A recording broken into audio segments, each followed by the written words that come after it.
नमस्कार मित्रांनो, तुमचं स्वागत आहे परत आपल्या trading knowledge and psychology YouTube चॅनलमध्ये. ओके, आपण आज निफ्टीचं वीकली अनालिसिस करणार आहे. ओके, तर त्यात समजून घ्या की हा आहे 50 मिनिटचा चार्ट. आपल्याला पहिल्यांदा त्याला कन्वर्ट करावं लागेल वीकलीमध्ये आणि आपल्याला समजावं लागेल की वीकमध्ये काय झाले. आणि लक्षात ठेवा, आजच्या व्हिडिओमध्ये आपण डायरेक्शन कोणती असणार आहे मार्केटची, काय म्हणतो डायरेक्शन कोणती असणार आहे ती आपण कन्फर्म सांगणार आहे, कारण की त्याला रिझन आहेत काय काय, ते रिझन फॉलो झाले असल्यामुळे आपण डायरेक्शन सांगू शकतो. ओके, तर त्यासाठी व्हिडिओ तुम्ही वॉच करा. ओके, पहिल्यांदा काय करूया की आपण सुरुवातीला जो 50 मिनिटचा चार्ट आहे ना त्याला आपण वीकलीमध्ये कन्वर्ट करूया. ओके, वीकलीमध्ये कन्वर्ट केल्यानंतर आपल्याला इथं दिसतंय काय बघा, आपल्याला इथं असं दिसतंय की मार्केट पहिल्यांदा ही तुम्हाला एक झोन दिसतो का, मी इथं जो बॉक्स केला आहे हा एक झोन लक्षात ठेवा. तर ह्या झोनमध्ये आपल्याला दिसते मार्केटनं ब्रेकडाऊन दिलं होतं. ओके, पण ब्रेकडाऊन दिल्यानंतर जी ही कॅन्डल तयार झाली, म्हणजे लास्ट वीकची जी कॅन्डल तयार झाली ना, तिथं त्यानं सांगितलं आहे की बायर स्ट्रॉंग आहे. काय म्हणतोय तर ह्या कॅन्डलनं सांगितलं की बायर स्ट्रॉंग आहे, ह्या कॅन्डलनं आपल्याला सांगितलं आहे. ओके, तर आपल्याला येणाऱ्या वीकमध्ये कोणतं डायरेक्शनल मार्केट पाहायला मिळणार ना ते पण आपण पाहूया. बघा झालंय काय मार्केटमध्ये पहिल्यांदा मार्केटनं काय केलं की ट्राय केलंय, डाऊन जायचं ट्राय केलंय, पण नंतरची जी ही रेड कॅन्डल झाली ना तयार, ही रेड कॅन्डल झाली ना, त्याला फॉलोअप एक रेड कॅन्डल अशी पाहिजे होती, ती मिळली नाही आहे. आणि त्याच्या अपोजिट एक ग्रीन कॅन्डल आपल्याला पाहायला मिळते. ओके, आता आपण काय करूया की हे वीकलीमध्ये आहे, तर ह्या वीकलीचा अर्थ आपल्याला समजून येतो डायरेक्टली की हे एक बुलिश इंगल्फिंग कॅन्डल आहे. काय म्हणते बुलिश इंगल्फिंग कॅन्डल आहे. आणि ह्याच्यामध्ये आपल्याला ह्या कॅन्डलचा अर्थ असा आहे की मार्केटमध्ये आपल्याला एक बाईंग साईडचं मुवमेंट आपल्याला पाहायला मिळू शकते, हे कॅन्डल सांगते. ओके, तर ते कन्फर्म होतंय का ते आपल्याला पाहण्यासाठी आपण काय करूया की त्याला शिफ्ट करताना आपण काय करूया की डेली शिफ्ट करूया. पण बघा अजून एक गोष्ट लक्षात ठेवा, जोपर्यंत आता इथं बघा, जोपर्यंत मार्केट 23,000च्या खाली जात नाही तोपर्यंत आपण म्हणू शकत नाही की मार्केट निगेटिव्ह आहे. ओके, जेव्हा मला मार्केट 23,000च्या खाली जाताना दिसेल तेव्हा मार्केट निगेटिव्ह आहे आपण कन्फर्म सांगू शकतो. आणि जो हा झोन आहे 23,000 ते 23,400 हा झोन आता आपल्यासाठी पूर्ण होलाटाईल राहण्याची शक्यता जास्त आहे, हे पण आपण आता एक्सप्लेन करूया. ओके, आपल्याला डिटेलमध्ये पाहण्यासाठी आपण काय करूया की ह्याला जो डेलीवर चार्ट आहे ना, वीकली चार्ट आहे त्याला आपण कन्वर्ट करूया डेलीमध्ये. ओके, आपण काही दिवसाखाली म्हणजे वीकली खाली जी व्हिडिओ केली ना त्यामध्ये आपण सांगितलेलं बघा, इथं मार्केट एक काय करते की बेस तयार करते. काय म्हणलं मी, बेस तयार करते. ओके, ते आपल्याला इथं दिसतंय. जेव्हा मार्केट बेस तयार करतं ना, दुसरी कंडिशन लक्षात ठेवा, पहिली कंडिशन होती ती म्हणजे की एक आपल्याला वीकलीमध्ये बुलिश इंगल्फिंग, मी मग जेव्हा बोललो ना तेव्हा ते बेरिश म्हणलं, पण त्याचा कॅन्डलचा अर्थ होता की बुलिश इंगल्फिंग. ठीक आहे, बुलिश इंगल्फिंग कॅन्डल आपल्याला ही वीकलीमध्ये पाहायला मिळते. हे एक पहिलं कन्फर्मेशन आलंय.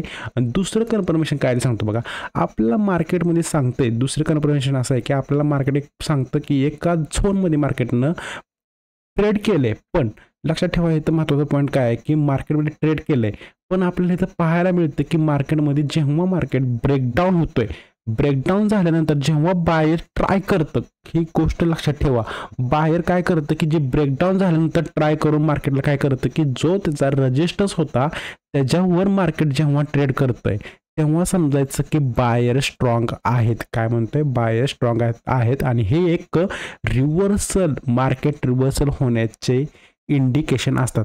काय इंडिकेशन असतं, मार्केटनं काय केलंय की ब्रेकडाऊन केलंय, पण ब्रेकडाऊन सक्सेसफुल झालं नाही, ते अनसक्सेसफुल झालेलं आहे. आणि तिथून नंतर बायरनं ट्राय करून त्याला काय केलंय की पहिल्यांदा एका झोनमध्ये हाय त्या झोनमध्ये आणलंय. आणि आणल्यानंतर त्यानं काय केलं की एक रजिस्टन्स आहे ते ब्रेकआउट केलेलं आहे. हे एक रिव्हर्सलचे इंडिकेशन असतात, हे गोष्ट लक्षात ठेवा. ठीक आहे, हे आपल्याला दुसऱ्या पॉईंटमध्ये आपल्याला पाहायला मिळतं. ओके, तर हे आपल्याला डेलीमध्ये काय मिळतं की एका झोनमध्ये मार्केटने काय केले, ट्रेड केले. आणि ट्रेड केल्यानंतर आपल्याला एक ब्रेकआउट झालेलं पाहायला मिळतं. बघा, हे दोन कंडिशन आल्यामुळे आपण सांगू शकतो की मार्केट येणाऱ्या वीकमध्ये वरच्या डायरेक्शनला जाण्याचे चान्सेस जास्त आहेत. फक्त जोपर्यंत मार्केट जो हे 23,400च्या वर ट्रेड करत आहे तेव्हा तोपर्यंत आपण ह्याच्यावर जोपर्यंत मार्केट ट्रेड करते तोपर्यंत आपण फक्त सीईचा विचार करायचा आहे, सेलिंगचा विचार करायचा नाही आहे. काय म्हणतो मी, सेलिंगचा विचार करायचा नाही आहे. फक्त जेव्हा मार्केट मला सीईची एंट्री देईल तेव्हा मी सीईची एंट्री घ्यायला विचार करेल. आणि ह्या साईडला आपल्याला विचार करायचा आहे तो म्हणजे काय बघा, मी तुम्हाला सांगतो कसा विचार करायचा. बघा, जेव्हा मार्केट मला ह्याच्यावर कोणतं तर ट्रेड मिळत असेल, ट्रेड प्लॅन, तर मी इथं कुठला प्लॅन करणार, फक्त सीईचा प्लॅन करणार. जर मार्केट मला ह्या झोनमध्ये म्हणजे 23,400 ते 23,000 ह्या झोनमध्ये मी बोथ साईड ट्रेड करायचा प्लॅन करेल. काय म्हणते बोथ साईड, म्हणजे ह्याचा अर्थ काय की सीई पी दोन्ही पण एंट्री घेण्याचा मी विचार करेल. आणि ह्या झोनमध्ये जास्त टार्गेटची अपेक्षा ठेवायची नाही. मी काय म्हणतो जास्त टार्गेटची अपेक्षा ठेवायची नाही. 1:1 to 1:2 एवढेच अपेक्षा ठेवायची.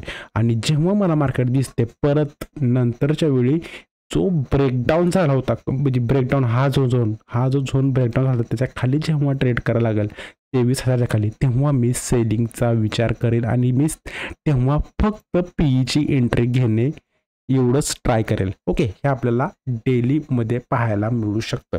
ओके, आता हे झालं. आता आपण काय करूया की येणाऱ्या वीकमध्ये जर मार्केट ह्याच्यावरच ट्रेड करायला लागला तर कितीपर्यंत डायरेक्शनल जाऊ शकतं हे आपण विचार करूया जरा. बघा, जर मार्केट जर 23,500च्या वर मार्केट ट्रेड करायला लागलं ना, तर एक गोष्ट लक्षात ठेवा, मार्केटनं इथून पहिल्यांदा त्याला एक स्ट्रॉंग म्हणतो मी, स्ट्रॉंग रेजिस्टन्स फेस करायचा आहे आणि तो म्हणजे 24,000 ते 24,100. एक लक्षात ठेवा, 24,100 हा सुद्धा एक स्ट्रॉंग रेजिस्टन्स आहे. कारण की इथून मार्केट काय झालं होतं की सेलिंग व्हायला म्हणजे ब्रेकडाऊन व्हायला स्टार्ट झालं होतं. हे आपल्याला पाहायला मिळतं. बघा हे वालं, ठीक आहे.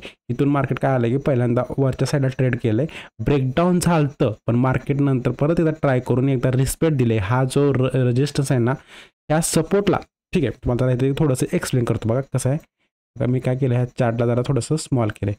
बघा इथं आपल्याला दिसतं की 24,000 पहिल्यांदा सुरुवातीला एक स्ट्रॉंग सपोर्ट म्हणून ॲक्ट मार्केटमध्ये करतो. हे आपल्याला इथं दिसतंय. कधी पास्ट जर मी पास्ट चार्ट जर मी वॉच केला तर मला हे पाहायला मिळतं. मला ही लाईन सरळ काढायची आहे पहिल्यांदा. ठीक आहे, मी हे एक ठीक आहे, हे एक काय माझ्यासाठी होतं, पहिल्यांदा सपोर्ट म्हणून ॲक्ट करत होतं पास्टमध्ये. पण जेव्हा मार्केटमध्ये मला ब्रेकडाऊन झालेलं दिसतं, काय म्हणतं ब्रेकडाऊन झाल्यानंतर मार्केटनं परत ट्राय केलं आणि ह्याला act as a support consider केला. कोणत्या लाईनला? 24,000 ह्या लाईनला.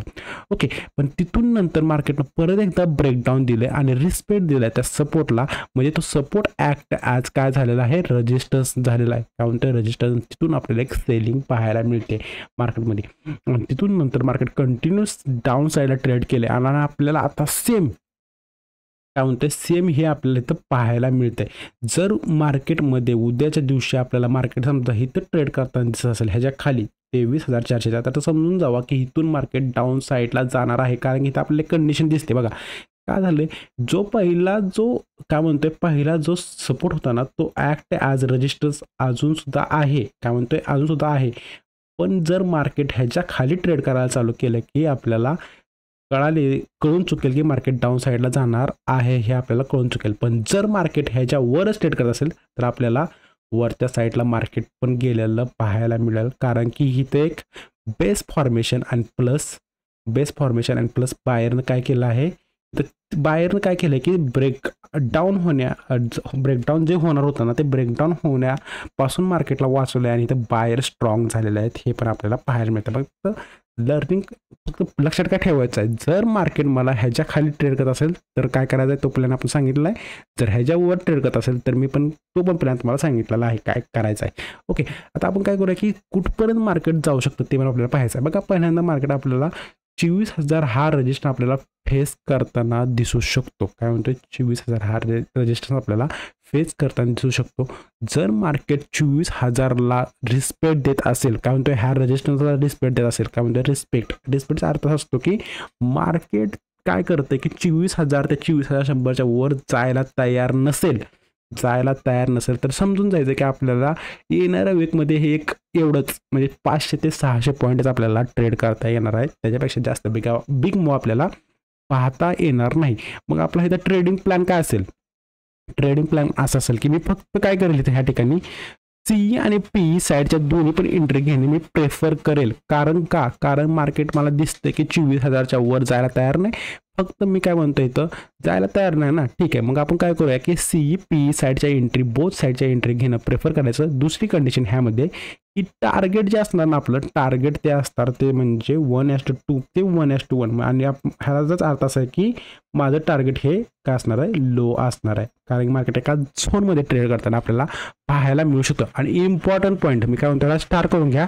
इम्पॉर्टंट पॉईंट जर मार्केट ह्याच्यावर म्हणजे रेजिस्टन्सच्या वर जायला तयार नसेल तर आपल्याला सायकोलॉजीचा प्रॉब्लेम येणार म्हणजे येणार 100% येणार. कारण की मार्केट काय करणार इथं मार्केट ट्राय करणार आपली सायकोलॉजी ब्रेक करण्याचं. काय म्हणते ब्रेक करण्याचं मार्केट काय करेल ट्राय करेल. त्यामुळं काय करायचं आहे की आपल्याला इथं जपून ट्रेड करायचं आहे. कारण मार्केट काय करतं माहिती आहे का जेव्हा एका झोनमध्ये ट्रेड करताना तेव्हा आपल्याला कन्फ्युजन जास्त करतो आणि आपली सायकोलॉजी माइंडसेटवर प्रॉब्लेम आणतं. त्यामुळं एंट्री घेताना कन्फर्म एंट्री विथ एस-एल आपल्याला ट्रेड करायचं आहे. काय म्हणते कन्फर्म एंट्री घेताना कशी घ्यायची कन्फर्म एंट्री आपली असली पाहिजे. आणि आपल्याला मला माहीत असलं पाहिजे की माझा एस-एल काय आहे हे सुद्धा मला माहीत असलं पाहिजे.